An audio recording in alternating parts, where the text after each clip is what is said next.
Hello, स्वागत है हमारे YouTube चैनल जियो एनर्जी एजुकेशन में। मैं हूं नरेंद्र शर्मा। राजस्थान की ज्योग्राफी अपन पढ़ रहे हैं और राजस्थान की ज्योग्राफी में राजस्थान का भौगोलिक स्वरूप अपन पढ़ रहे हैं। राजस्थान के भौगोलिक स्वरूप को 4 भागों में बांटा गया है। 4 अन्य अन्य भाग, जिसमें अपन ने पहला भाग देखा था उत्तर पश्चिमी मरुस्थलीय प्रदेश। उसके बाद में अपन ने अध्ययन किया है अरावली पर्वतमाला का। अरावली पर्वतमाला जो राजस्थान के लगभग मध्य से होकर निकलती है। प्री कैम्ब्रियन काल में इसकी उत्पत्ति हुई थी और इसकी कुल लंबाई 692 किलोमीटर है। राजस्थान में इसकी लंबाई 550 किलोमीटर है। अरावली पर्वतमाला को 3 भागों में बांटा गया है। उत्तरी अरावली, मध्य अरावली, दक्षिण अरावली के बारे में। उत्तरी अरावली में रघुनाथगढ़, मालखेत, भोजगढ़, है ना, ये खो, अदवाड़, भैराज, बबई, बरबड़ा, मनोरपुरा, ढोसी की पहाड़ी, है ना, बिलाली, ये सारी चोटियां कौन सी अरावली में है? उत्तरी अरावली में है। उत्तरी अरावली में किसी प्रकार के कोई दर्रे नहीं है। मध्य अरावली की बात करें तो मध्य अरावली की जो औसत ऊंचाई है वो 700 मीटर है। उसके बाद में उसका विस्तार सांबर से लेकर के देवगढ़ राजसमंद तक है। मध्य अरावली की प्रमुख चोटियां हैं। उन चोटियों के बारे में चर्चा अपन ने कर ली है, जिसमें गोरमजी है, मायरा जी है, टोडगढ़ है जिसको अपन बोलते हैं, तारागढ़ है, नागपाड़ है 795 मीटर ऊंचा। इस तरीके से अपन ने बात करी मध्य अरावली की। और उसके बाद में अपन ने बात करी थी दक्षिण अरावली की। जो दक्षिण अरावली है उसकी जो औसत ऊंचाई है वो 1000 मीटर है। उसके बाद में जो दक्षिण अरावली है वो देवगढ़ राजसमंद से उदयपुर में है, सिरोही में है ना। तो इस तरीके से डूंगरपुर का कुछ भाग है तो उसमें वो फैली हुई है।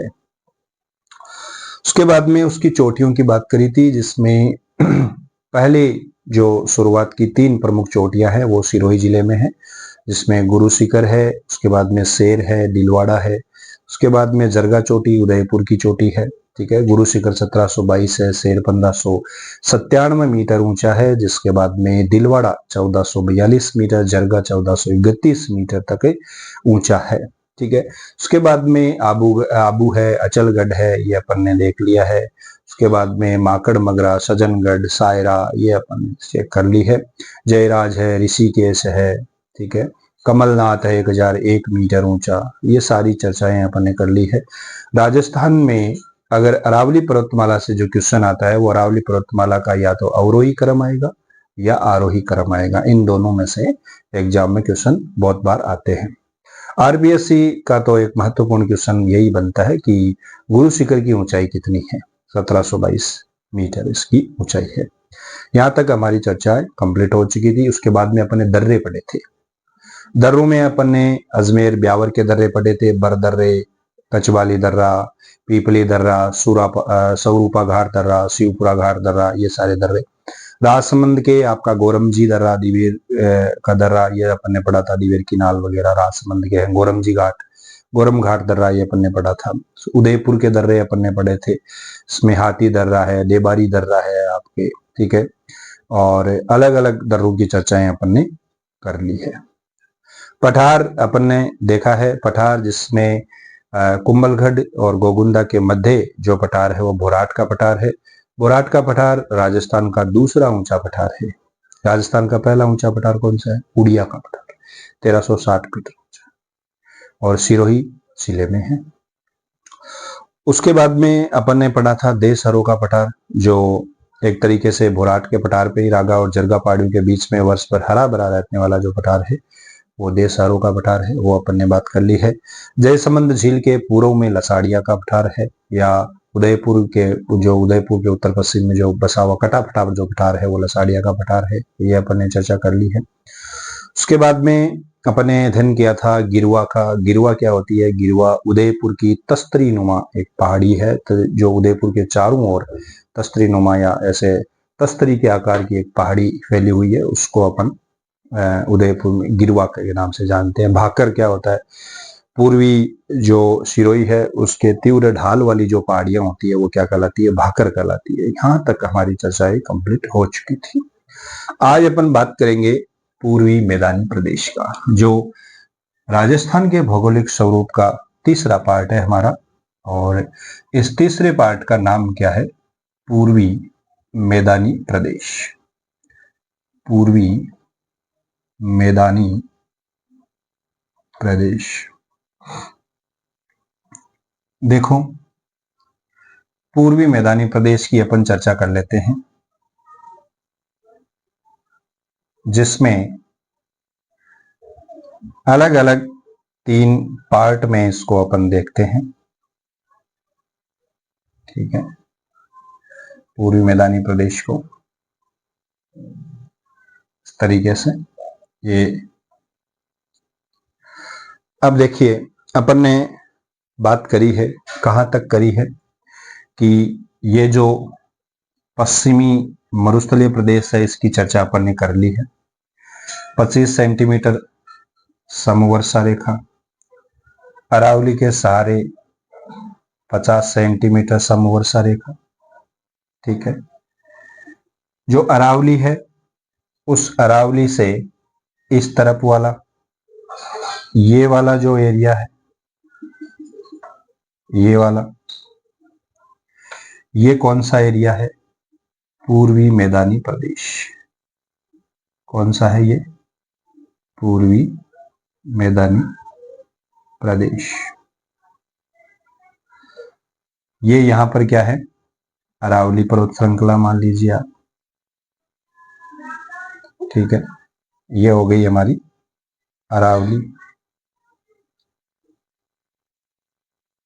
अरावली पर्वत श्रृंखला। इस तरफ ये जो दोनों है, ये अर्ध शुष्क मरुस्थलीय प्रदेश है, ये शुष्क मरुस्थलीय प्रदेश है। अर्ध शुष्क मरुस्थल के अलग अलग भाग पढ़े थे अपन ने।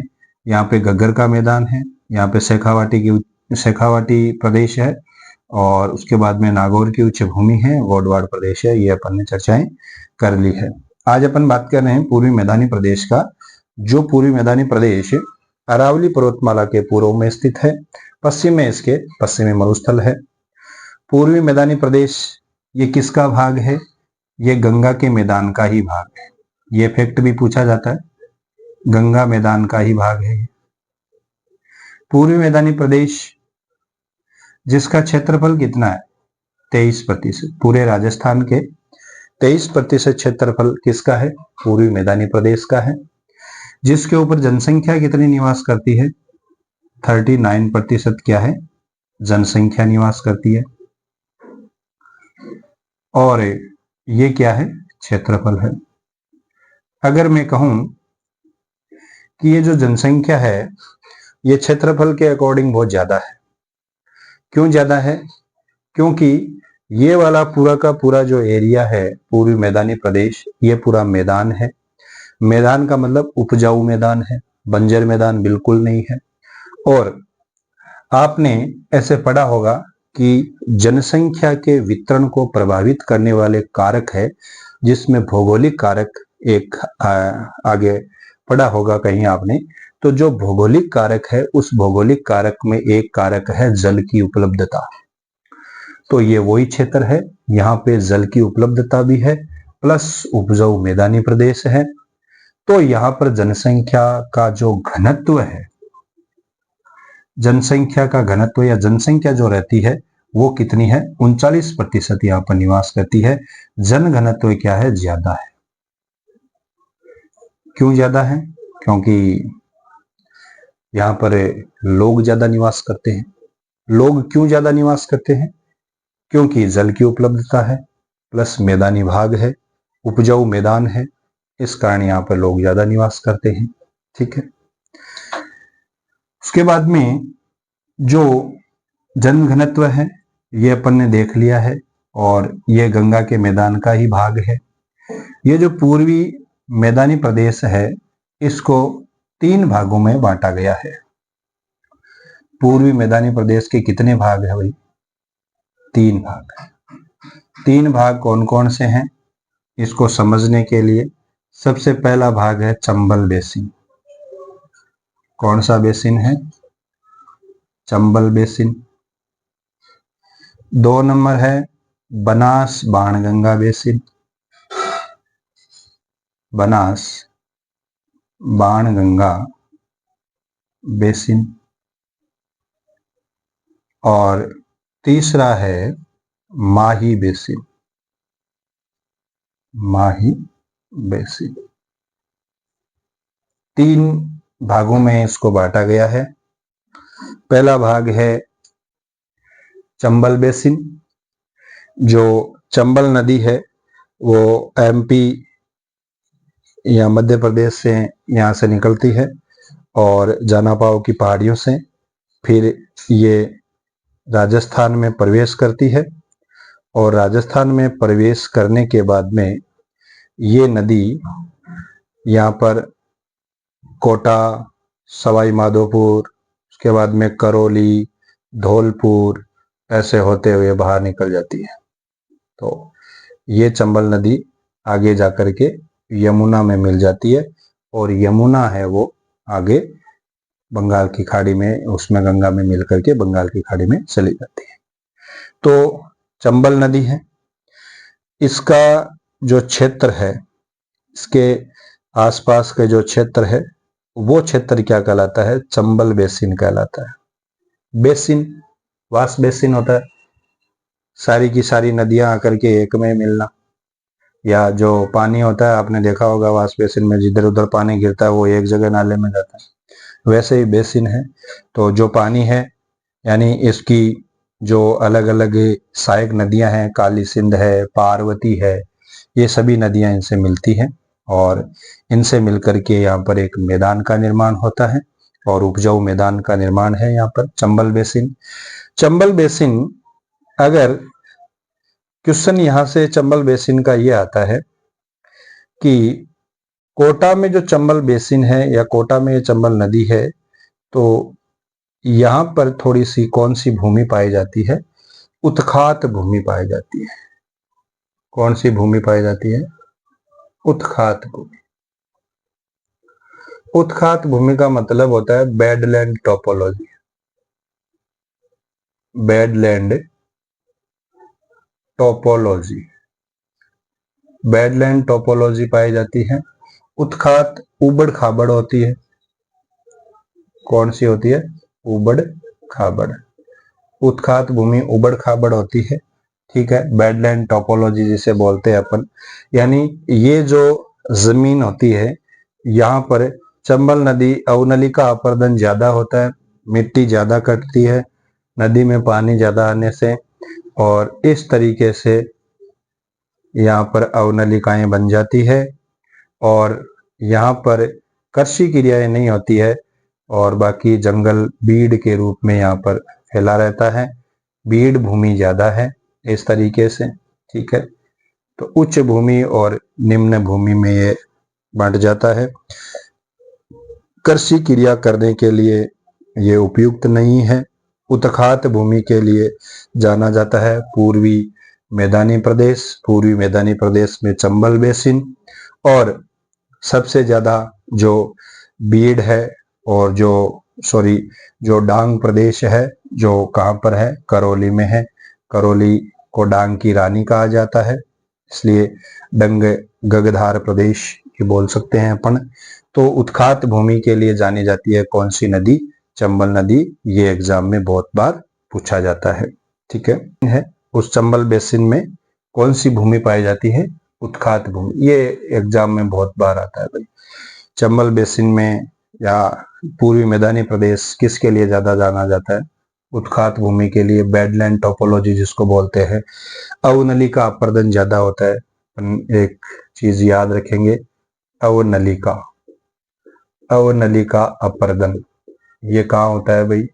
ये चंबल बेसिन में होता है, चंबल नदी पे। ये चंबल नदी है, और डांग क्षेत्र विकास ज्यादा होता है, यहाँ पर डांग क्षेत्र ज्यादा है, जिसमें इसमें हमारे करौली में ज्यादा है, इसलिए करौली को डांग की रानी कहा जाता है।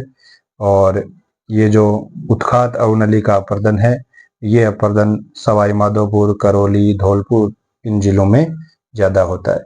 तो ये कौन सा हो गया हमारा पार्ट? ये चंबल बेसिन का पार्ट हो गया। यानी पूर्वी मैदानी प्रदेश है, वो पूर्वी मैदानी प्रदेश कितने भागों में बांटा गया है? 3 भागों में बांटा गया है, जिसमें एक प्रदेश कौन सा हो गया? चंबल बेसिन हो गया। दूसरा है बनास बाणगंगा बेसिन। बनास नदी राजसमंद से निकलती है और इस तरीके से ये बहती हुई यहाँ पर चंबल नदी में मिल जाती है। सवाई माधोपुर के आसपास यहाँ पर चंबल नदी में ये मिल जाती है। तो ये वाला जो बेसिन है वो कौन सा है? बनास बेसिन। पहले बनास की बात कर लेते हैं, फिर बाणगंगा की बात करेंगे। तो ये जो बनास बेसिन है, ये बनास नदी चंबल की सहायक नदी है, ठीक है। और इस बनास बेसिन को दो भागों में बांटा गया है। एक भाग को कहते हैं मालपुरा करौली का मैदान। इसे अपन क्या कहेंगे? मालपुरा करौली का मैदान। मालपुरा करौली का मैदान। और बनास बेसिन के इस तरफ कौन सा मैदान है? मेवाड़ का मैदान। मेवाड़ का मैदान।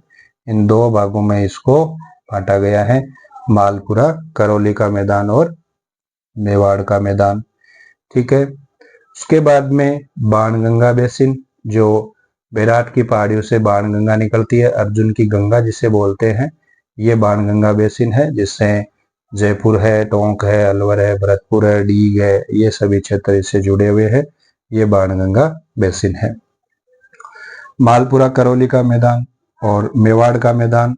मेवाड़ का मैदान में एक क्षेत्र में पीडमांट के बारे में ज्यादा पूछा जाता है। पीडमांट का मैदान, पीडमांट का मैदान जो जहाजपुरा भीलवाड़ा से लेकर के ये यहाँ पर रहता है, ये टोंक के मध्य, तो ये पीडमांट का मैदान कहलाता है मेवाड़ के मैदान में। तो इस तरीके से ये कौन सी नदी हो गई? बनास बाणगंगा बेसिन। यहाँ पर सीधे पूछने वाली चीजें यही है कि मालपुरा करौली का मैदान कहाँ पर है, मेवाड़ का मैदान कहाँ पर है। क्वेश्चन एक ये भी बन सकता है कि अर्ध शुष्क प्रदेश की 4 आपको भाग दे देंगे, जिनमें से 3 भाग आपको दे दिए। जैसे मान लीजिए क्वेश्चन ये से पूछेंगे, निम्नलिखित में से कौन सा क्षेत्र या कौन सा प्रदेश या कौन सा बेसिन या कौन सा मैदान अर्ध शुष्क प्रदेश से संबंधित नहीं है। क्वेश्चन क्या देंगे? घग्गर का प्रदेश, उसके बाद में शेखावाटी उच्च भूमि, उसके बाद में यहाँ पर गोडवाड़ प्रदेश दे देंगे, और एक क्या दे देंगे? मालपुरा करौली का मैदान दे देंगे। तो कई बच्चे हैं वो उसे कंफ्यूज हो जाते हैं, जबकि मालपुरा करौली का मैदान किसका भाग है? पूर्वी मैदानी भाग है। जबकि घग्गर प्रदेश, शेखावाटी और नागौर उच्च भूमि और ये गोडवाड़ प्रदेश, लूनी बेसिन, ये सारे के सारे अर्ध शुष्क प्रदेश के भाग हैं। अर्ध शुष्क प्रदेश के ना होकर के किस में दे देते हैं? पश्चिमी मरुस्थलीय प्रदेश में पूछ लेते हैं। इस तरीके से अब अपना ध्यान रखना है इसको। तो पूर्वी मैदानी प्रदेश का भाग है कौन सा? मालपुरा करौली का मैदान, मेवाड़ का मैदान, इस तरीके से। और उसके बाद में लास्ट में हमारे लिए 3rd नंबर आता है माही का मैदान या माही बेसिन। माही बेसिन अगर मैं बात करूं तो एमपी से माही नदी निकलती है, मध्य प्रदेश से, और राजस्थान में डूंगरपुर बांसवाड़ा से होती हुई एक तरीके से ये वापिस उल्टे यू आकार में बहती हुई आगे अरब सागर की तरफ चली जाती है। तो ये माही नदी है। और इसका जो ढाल है वो ढाल कैसा है? माही नदी का ढाल कैसा है? उत्तर की तरफ है, उसके बाद में वापिस दक्षिण की तरफ, दक्षिण पश्चिम की तरफ इसका ढाल हो जाता है। क्यों? क्योंकि ये वाला हिस्सा क्या है? ऊंचा हो गया।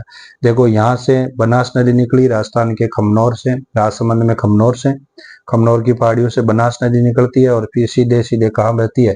उत्तर पूर्व की तरफ बहती हुई आगे चंबल में मिल जाती है। इधर माही नदी है, माही नदी आगे बहती हुई ऊपर यहाँ ऊंचे भूमि आ गई, इस कारण ये यू टर्न लेकर के और किस तरफ चली गई? दक्षिण पश्चिम की तरफ चली गई। तो ढाल के बारे में भी पूछ सकते हैं, ठीक है। उसके बाद में जो माही का मैदान है, यहाँ पर प्रतापगढ़ और बांसवाड़ा, यहाँ पे क्या है? प्रतापगढ़ है, यहाँ बांसवाड़ा है। इन बांसवाड़ा में 56 नदी नालों का समूह है। 56 कोई तो कहता है 56 गांवों का है, कोई कहता है 56 नदी नालों का संबंध है। तो 56 नदी नालों या 56 गांवों का समूह होने के कारण इस मैदान को क्या कहते हैं? 56 का मैदान कहते हैं, जो माही बेसिन में है। क्वेश्चन क्या पूछा जाएगा कि पूर्वी मैदानी प्रदेश में, या 56 का मैदान कहाँ पर है, या 56 का जो मैदान है वो कहाँ पे बना हुआ है, तो कहाँ से कहाँ तक है। प्रतापगढ़ से लेकर के बांसवाड़ा के मध्य कौन सा मैदान है, 56 का मैदान। एक 56 की पहाड़ियां भी है जो कहाँ पर है, बाड़मेर में, है ना, सिवाना बाड़मेर, यहाँ पर नाकोड़ा पर्वत, इसके पास जैन जैन मंदिर बने हुए हैं, तो वो भी है 56 की पहाड़ियां, इसलिए कंफ्यूज नहीं होना है। ये 56 का मैदान है, 56 नदी नालू गांवों का समूह के कारण इस तरीके से। तो ये कौन सा हो गया, माई बेसिन हो गया। और मैदानी प्रदेश को कितने भागों में बांटा गया है, 3 भागों में बांटा गया है। इतना ज्यादा चीजें पूछी नहीं जाती है, चीजें या तो उत्खात भूमि पूछता है, उत्खात भूमि के लिए जाने जाने वाला कौन सा है, पूरी मैदानी प्रदेश, या चंबल का जो वो बेसिन है वो। उसके बाद में बनास बेसिन में 2 क्वेश्चन बनते हैं, एक मालपुरा करौली का मैदान, एक मेवाड़ का मैदान। और माही बेसिन में एक 56 के मैदान के बारे में चर्चा की जाती है, और माही नदी के बारे में, वो नदियों के टॉपिक में अपन पढ़ेंगे। इस तरीके से ये हमारा कौन सा हो गया, पूर्वी मैदानी प्रदेश। अब इसको अपन लिख लेते हैं, को समझ में आ गया होगा। इसके ऊपर 23% क्षेत्रफल है, तो 39% जनसंख्या निवास करती है। इसका जनघनत्व तो ज्यादा पाया जाता है। क्यों पाया जाता है, क्योंकि नदी नाले और ये जो मैदानी प्रदेश ज्यादा होने के कारण, यहाँ पर उपजाऊ जमीन होने के कारण जनसंख्या निवास करती है, कारण यहाँ पे ज्यादा लोग निवास करते हैं। बारिश भी सर्वाधिक यही होती है। आप अभी देख लो, इधर अरावली के इस तरफ हमारा जो दक्षिण पश्चिमी मानसून बंगाल की खाड़ी की शाखा वाला है, इधर वर्षा ज्यादा करवाता है। इस तरीके से ये अरावली पर्वतमाला है, अरावली पर्वतमाला से नदियां हैं वो निकलती है, और अपना जल है वो बंगाल की खाड़ी तक पहुंचाती है। और अरावली पर्वतमाला की इस तरफ जो नदियां निकलती है वो अपना जल है वो अरब सागर की तरफ लेकर जाती है। अरावली पर्वतमाला एज ए महान जल विभाजक रेखा के रूप में काम करती है। तो ये अरावली पर्वतमाला, और ये हमारा मैदानी प्रदेश हो गया। मैदानी प्रदेश में चंबल उत्खात भूमि के लिए जानी जाती है, ये अवनली का प्रदन ज्यादा होता है, ठीक है। बीड है, करौली को यहाँ पर डांग की रानी कहते हैं, डांग क्षेत्र करौली, ठीक है। बनास बाणगंगा बेसिन, मालपुरा करौली का मैदान, मेवाड़ का मैदान, उसके बाद में पीडमांट का मैदान, और यहाँ पर 56 नदी नालों का समूह होने के कारण 56 का मैदान बना हुआ है। अब इसको लिख लेते हैं अपन, हेडिंग लगाइए, पूर्वी मैदानी प्रदेश।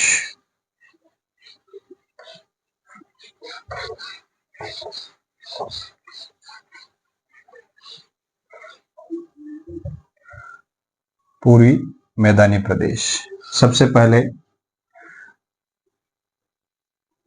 यह गंगा के मैदान का ही उपभाग है। यह गंगा के मैदान का ही उपभाग है, गंगा के मैदान का ही उपभाग है।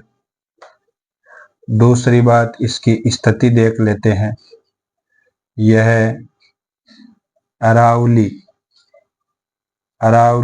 पर्वतमाला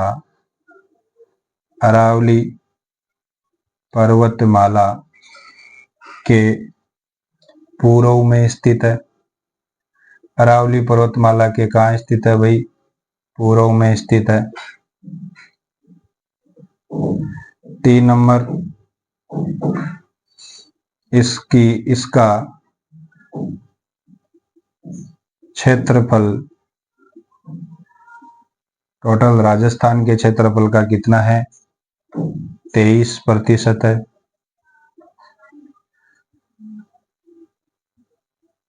जिस पर 39% जनसंख्या निवास करती है। 39% जनसंख्या निवास करती है।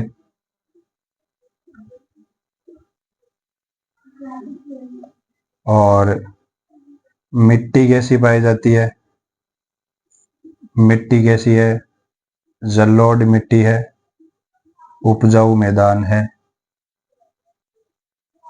उपजाऊ मैदान है, जलोढ़ मिट्टी पाई जाती है, ठीक है।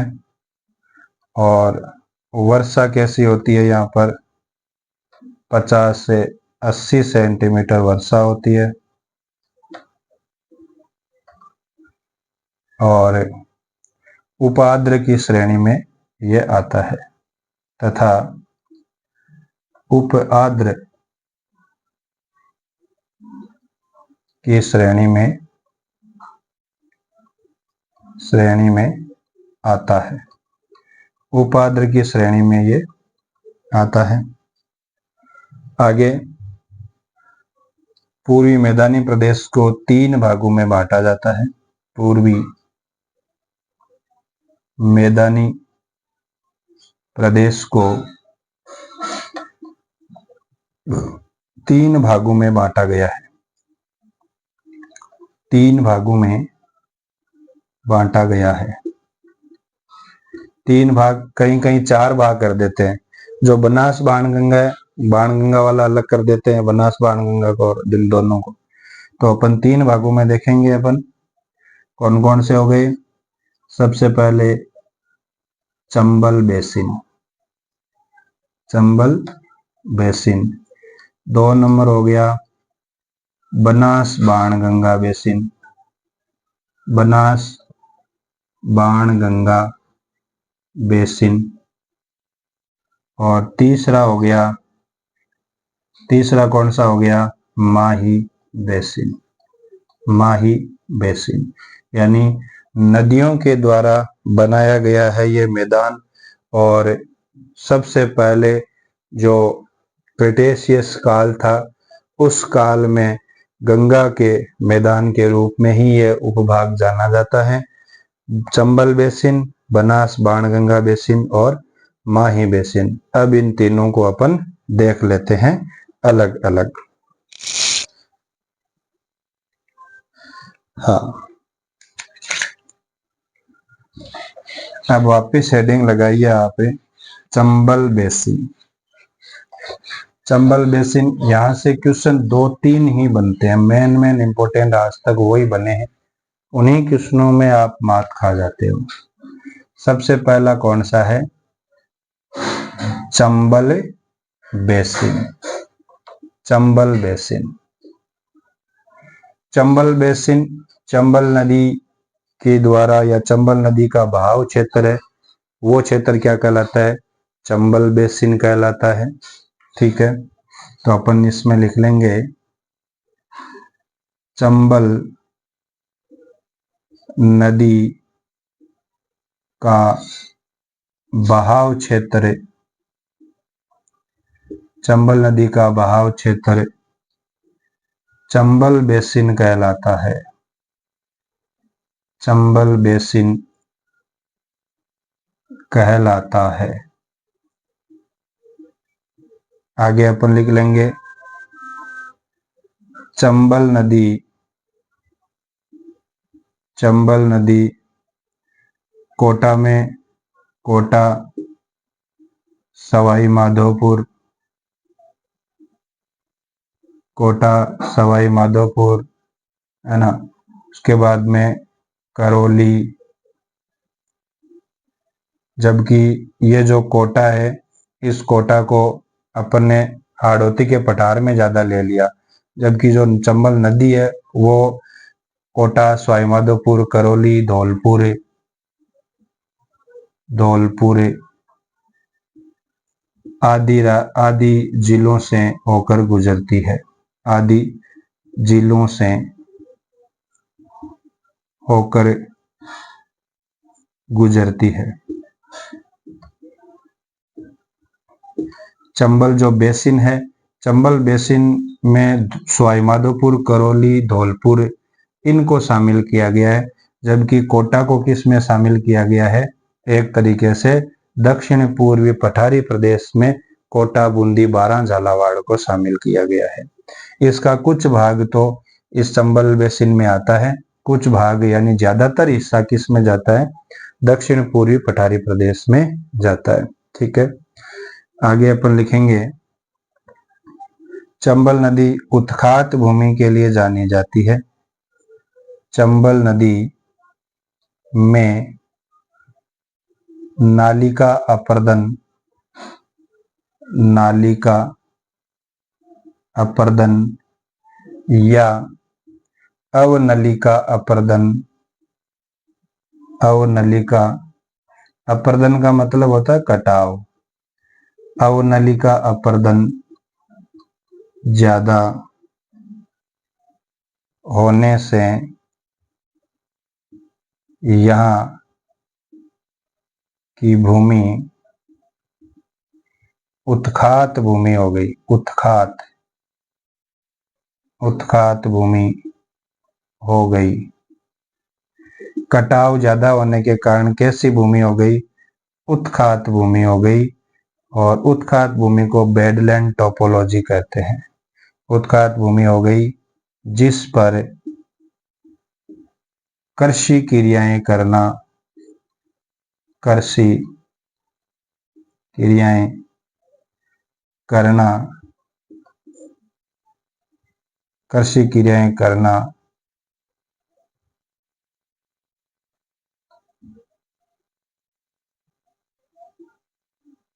जिस पर कृषि क्रियाएं करना, कृषि क्रियाएं जिस पर कृषि क्रियाएं नहीं की जाती, नहीं की जा सकती, जिस पर कृषि क्रियाएं नहीं की जा सकती। ठीक है। उत्खात भूमि को क्या कहते हैं? Badland topology. अपन यहां पर लिख सकते हैं चंबल बेसिन में क्या क्या होता है? एक तो उत्खात भूमि, यहां से ही क्वेश्चन आता है। उत्खात भूमि जिसको बोलते हैं अपन बेडलैंड टोपोलॉजी। और दूसरा अवनलिका अपर्दन। अवनलिका अपर्दन। तो चंबल नदी का बहाव क्षेत्र चंबल बेसिन कहलाता है। सवाई माधोपुर, करौली, धौलपुर से होकर के ये गुजरता है। और इस क्षेत्र में, चंबल नदी वाले क्षेत्र में नलिका अपर्दन या अवनलिका अपर्दन ज्यादा होता है। ज्यादा होने से भूमि कैसी हो गई? उत्खात भूमि हो गई, जिसके ऊपर कृषि क्रियाएं नहीं की जा सकती। चंबल बेसिन उत्खात भूमि के लिए जाना जाती है और अवनलिका अपर्दन के लिए जाना जाता है। हाँ, आगे अपन लिखेंगे इस क्षेत्र को बीड़ व डांग क्षेत्र के नाम से भी जाना जाता है। तो ऊपर लिख लेते हैं अपन, 2 लाइन के ऊपर लिख लेते हैं। इस क्षेत्र को बीड़ व डांग क्षेत्र के नाम से भी जाना जाता है। इस क्षेत्र को बीहड़ व डांग क्षेत्र के नाम से भी जाना जाता है। बीहड़ व डांग क्षेत्र के नाम से भी जाना जाता है।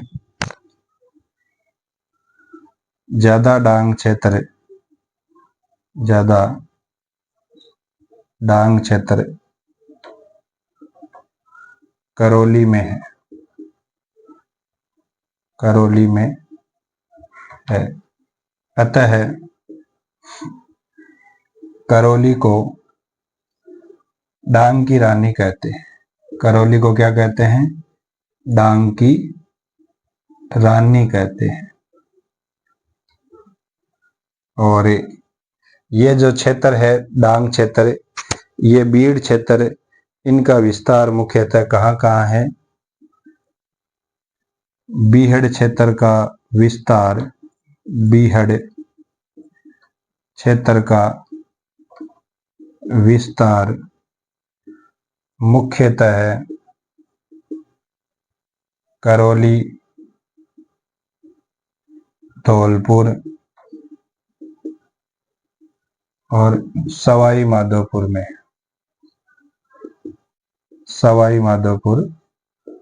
में है। ये लीजिए चंबल बेसिन। चंबल बेसिन में एक क्वेश्चन तो यह बनेगा, वेरी वेरी मोस्ट इंपॉर्टेंट, और एक डांग क्षेत्र का बन सकता है, जो कहाँ पर है, करौली में है। ठीक है। उत्खात भूमि अवनलिका अपर्दन वाला कौन सा बेसिन है, चंबल बेसिन है। या पूरे में से पूछ सकता है कि उत्खात भूमि या अवनलिका अपर्दन कहाँ होता है, पूर्वी मैदानी प्रदेश में होता है। इस भूमि पर कृषि क्रिया की जा सकती है क्या, नहीं, इस भूमि पर कृषि क्रिया नहीं की जा सकती। क्यों, क्योंकि ये ऊंची उठी हुई नीची धसी हुई, ऊंची उठी हुई नीची धसी हुई ऐसे नलियां बन जाती है, और इस चीजों पर या इन क्षेत्र पर यहाँ पर कृषि क्रिया नहीं की जा सकती। ठीक है। आगे अपन पढ़ेंगे बनास बाण गंगा बेसिन। अब आगे हेडिंग लगाइए आप, बनास बाण गंगा बेसिन। दूसरा है हमारा बनास बाणगंगा जो बेसिन है, वो बनास और बाणगंगा अलग अलग दो नदियां हैं, उनके कारण ये हमारे लिए बना हुआ है कि बनास बाणगंगा बेसिन, बनास बाणगंगा बेसिन। देखिए, जैसे ये हमारा राजस्थान है और यहाँ पर जो अरावली पर्वत श्रृंखला है, इस अरावली पर्वत श्रृंखला पर यहाँ राजसमंद में एक नदी निकलती है, बनास नदी, और बनास नदी फिर आगे जाकर ये किस में मिलती है, चंबल नदी में मिलती है। तो सबसे पहले इसकी स्थिति की बात करें तो बनास बाणगंगा बेसिन, यहाँ से चंबल नदी के बीच में और अरावली पर्वत श्रृंखला के बीच में कौन सा बेसिन है, बनास बाणगंगा बेसिन है।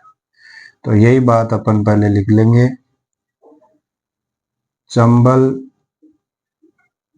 नदी बेसिन तथा अरावली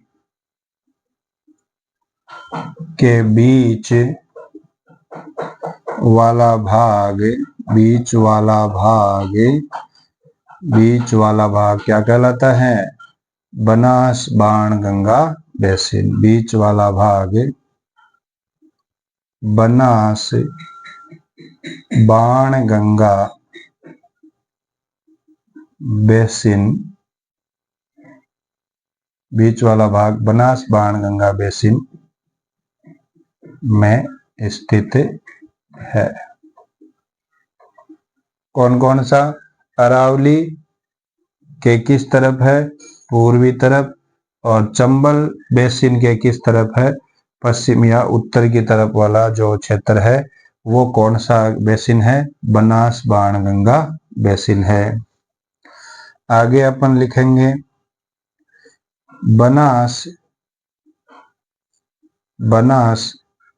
बाणगंगा बेसिन, बनास बाणगंगा बेसिन में बाणगंगा बेसिन,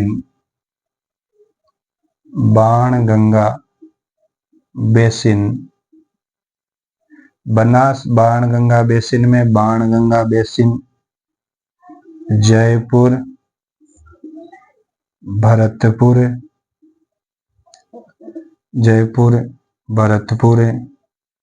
ठीक है। उसके बाद में दौसा का थोड़ा भाग है, टोंक दे सकते हैं अपन, दौसा नहीं, टोंक है,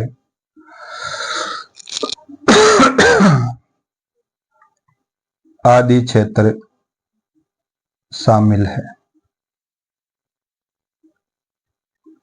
आदि क्षेत्र शामिल है। बनास बाणगंगा बेसिन में बाणगंगा बेसिन जयपुर, भरतपुर, टोंक आदि क्षेत्र में शामिल है। यानी ये जो जयपुर से भरतपुर का क्षेत्र है वो बाणगंगा बेसिन के अंतर्गत आता है, और शेष भाग है वो किस में आता है, शेष भाग किस में आता है आपका, शेष भाग बनास बेसिन में आता है।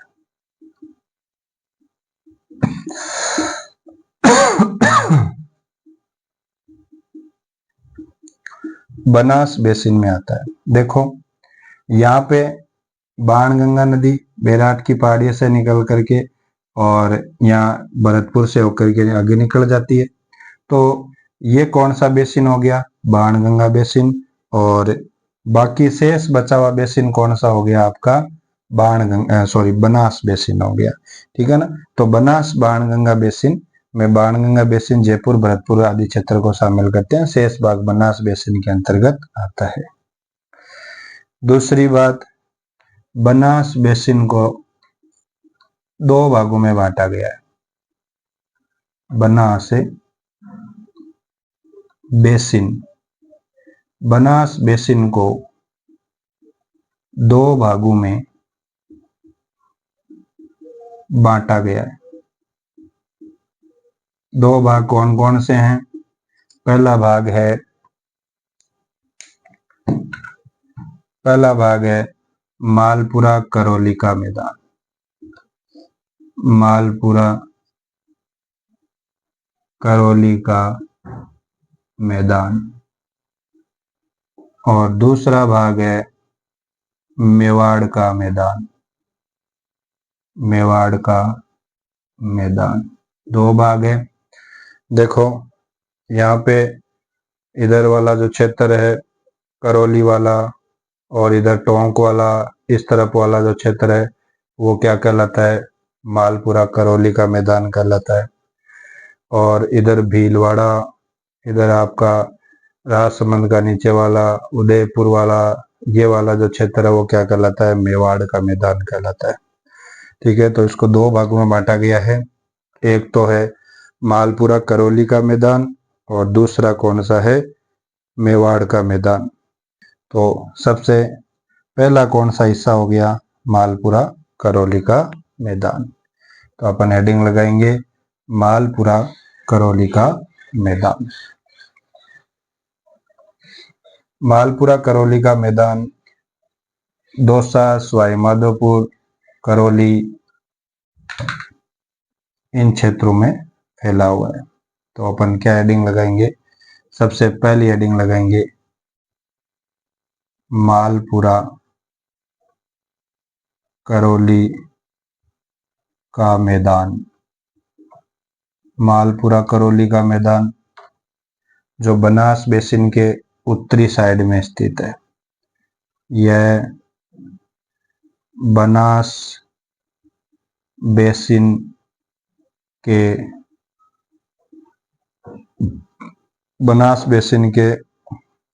उत्तर साइड में या उत्तर की तरफ स्थित है। इसमें सवाई माधोपुर,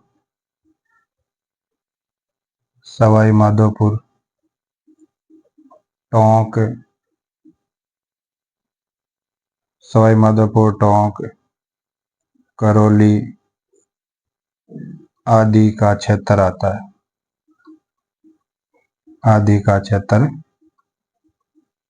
है।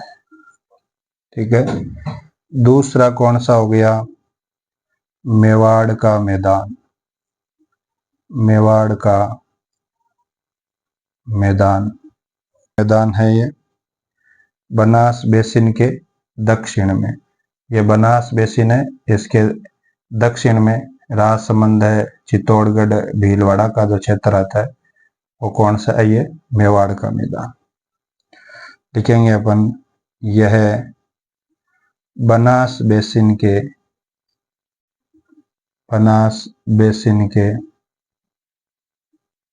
दक्षिण भाग में आता है।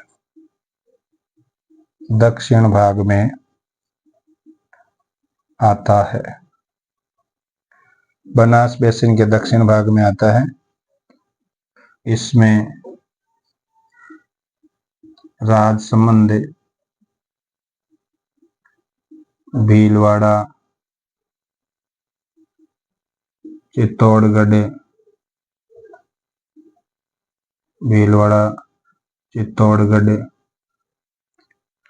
आदि क्षेत्र शामिल है। क्षेत्र शामिल है। तो ये कौन सा हो गया? मालपुरा करौली का मैदान। अपन एक चीज और लिख सकते हैं, पीडमांट मैदान। पीडमांट मैदान कहाँ है? देवगढ़ राजसमंद से भीलवाड़ा के मध्य वाला जो क्षेत्र है वो कौन सा है? पीडमांट मैदान। स्टार लगा के अपन लिखेंगे पीडमांट का मैदान। और पीडमांट के मैदान की लोकेशन पूछ सकते हैं तो देवगढ़ राजसमंद से भीलवाड़ा के मध्य, भीलवाड़ा के मध्य कौन सा मैदान है? पीडमांट का मैदान। पीडमांट क्या होता है? जैसे कोई पर्वत है, इस पर्वत के सहारे जो भूमि होती है, इधर वाली जो पर्वत पदीय भाग, कौन सा भाग? पर्वत पदीय। ये पर्वत पदीय जो क्षेत्र होता है इस पे रेत वगैरह रहती है। और आपने थोड़ा सा ध्यान देना, कहीं कोई पर्वत स्टार्ट होता है उससे पहले कुछ टीले दिखाई देते हैं आपको, यानी धोरे से आपको दिखाई देंगे, वो क्या कहलाते हैं? पीडमांट कहलाते हैं। तो पीडमांट का जो मैदान है वो देवगढ़ राजसमंद से भीलवाड़ा के मध्य है। पीडमांट किसका भाग है? पूर्वी मैदानी प्रदेश। पूर्वी मैदानी में भी किसका भाग है? बनास बेसिन का। बनास बेसिन में भी ये शामिल किया गया है। इसमें मालपुरा करौली का मैदान, ठीक है, जो आपका सवाई माधोपुर है ना, टोंक है, दौसा है, इसको शामिल करते हैं अपन। और राजसमंद, भीलवाड़ा, चित्तौड़गढ़, दौसा आदि का क्षेत्र भी मेवाड़ के मैदान में शामिल किया जाता है और ये पीडमांट का मैदान है। ठीक है, तो ये कौन सा हो गया? बनास बाणगंगा बेसिन हो गया। एक चीज और पूछते हैं इसमें, और वो चीज कौन सी है? खेराड़ प्रदेश। कौन सा प्रदेश? खेराड़ प्रदेश। ये कहाँ है? जहाजपुरा। जहाजपुरा कहाँ है? भीलवाड़ा में। जहाजपुरा भीलवाड़ा से टोंक के मध्य, टोंक के मध्य कौन सा प्रदेश आ गया? खेराड़ प्रदेश या माल खेराड़ जिसको अपन बोलते हैं। तो ये बहुत बार पूछा जाता है, खेराड़ प्रदेश या मालखेड़ प्रदेश। ठीक है, तो यहाँ पर ये कौन सा क्षेत्र हो गया? बनास बेसिन हो गया। अब बात करेंगे किसकी? माही बेसिन की। तो ज्यादा कुछ नहीं है, एग्जाम में यही क्वेश्चन बार बार रिपीट होते हैं कि अवनली का अपर्दन कहाँ है, या अवनली का अपर्दन कौन से बेसिन में होता है, या उत्खात भूमि के लिए कौन सी क्षेत्र जाना जाता है। ठीक है, चंबल बेसिन में ये पूछा जाता है।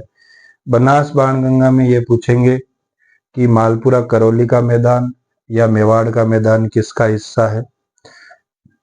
दो तीन नाम दे देंगे आपको, अलग अलग बेसिन, लूनी बेसिन दे देंगे और इनमें नाम दे देंगे, या लूनी बेसिन का और उनमें इनमें शामिल कर देंगे। इस तरीके से नहीं है, थोड़ा ध्यान रखना, यहीं से यही क्वेश्चन आते हैं।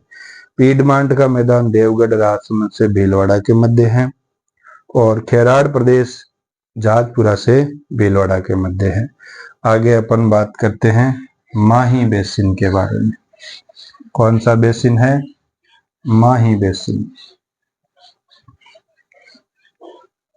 माही बेसिन की चर्चा कर लेते हैं अपन। चंबल बेसिन हो गया, बनास बाणगंगा बेसिन हो गया, और अब बात करते हैं किसकी? माही बेसिन की। तो तीसरा पार्ट कौन सा हो गया हमारा? माही बेसिन। पूर्वी मैदानी प्रदेश का तीसरा पार्ट है माही बेसिन। माही बेसिन ये जो क्षेत्र है, यानी ये राजस्थान है, नीचे क्या है? एमपी। एमपी से ये नदी निकलती है मध्य प्रदेश से, माही नदी, जो बांसवाड़ा और डूंगरपुर से होती हुई उल्टे यू आकार में ये नदी बहती है और कर्क रेखा को दो बार काटती है माही नदी, और इस वाला जो क्षेत्र है, ये वाला जो क्षेत्र है, वो क्या कहलाता है? माही बेसिन कहलाता है। माही बेसिन, जिसमें सबसे मुख्य चीज कौन सी है? सबसे मुख्य चीज 56 का मैदान है। कौन सा मैदान है? 56 का मैदान, जो कहां से कहां तक है? जो प्रतापगढ़ से लेकर के और बांसवाड़ा के मध्य तक है। ये बेसिन क्या कहलाता है? ये मैदान क्या कहलाता है?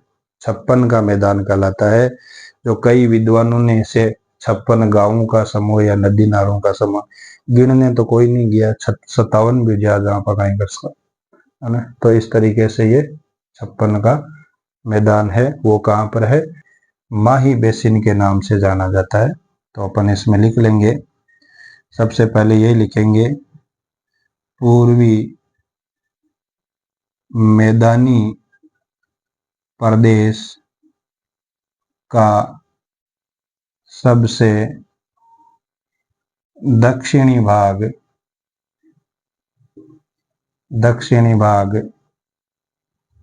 माही बेसिन के नाम से जाना जाता है। माही बेसिन के नाम से जाना जाता है। आगे अपन लिखेंगे, इसका निर्माण माही व इसकी सहायक नदियों द्वारा हुआ है। सहायक नदियों द्वारा किया गया है। इसका निर्माण माही और उसकी सहायक नदियों के द्वारा हुआ है। तीसरी बात, यह प्रतापगढ़,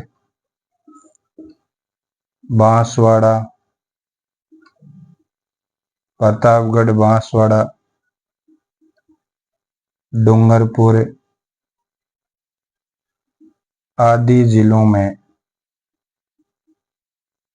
जिलों में फैला है।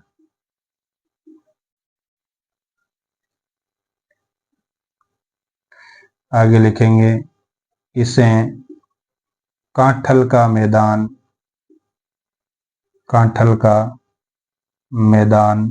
भी कहते हैं।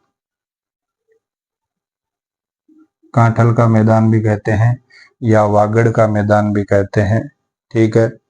और ये किन किन जिलों में फैला हुआ है? प्रतापगढ़, बांसवाड़ा, डूंगरपुर आदि जिलों में ये फैला हुआ है।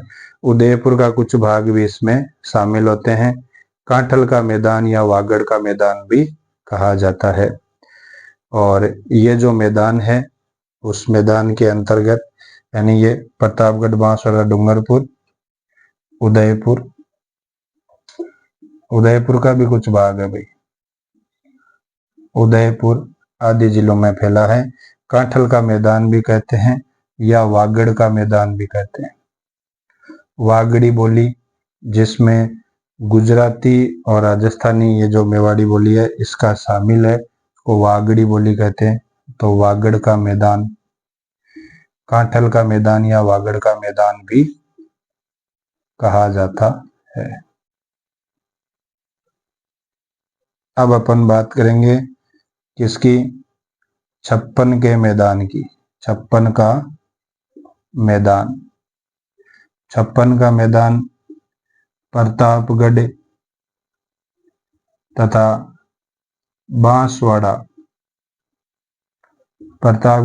बांसवाड़ा के मध्य 56 गांवों या नदी नालों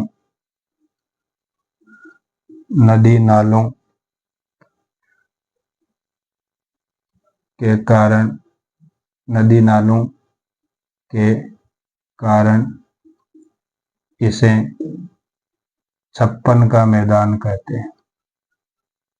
56 का मैदान कहते हैं। प्रतापगढ़ तथा बांसवाड़ा के मध्य 56 गांव या नदी नालों के कारण इसे 56 का मैदान भी कहा जाता है। तो ये कौन सा हो गया भाग हमारा, माही बेसिन हो गया। ठीक है। और कांठल का मैदान कहते हैं या वागड़ का मैदान भी कहते हैं। ठीक है। और ये एक तरीके से यहाँ पे वागड़ी भाषा बोली जाती है।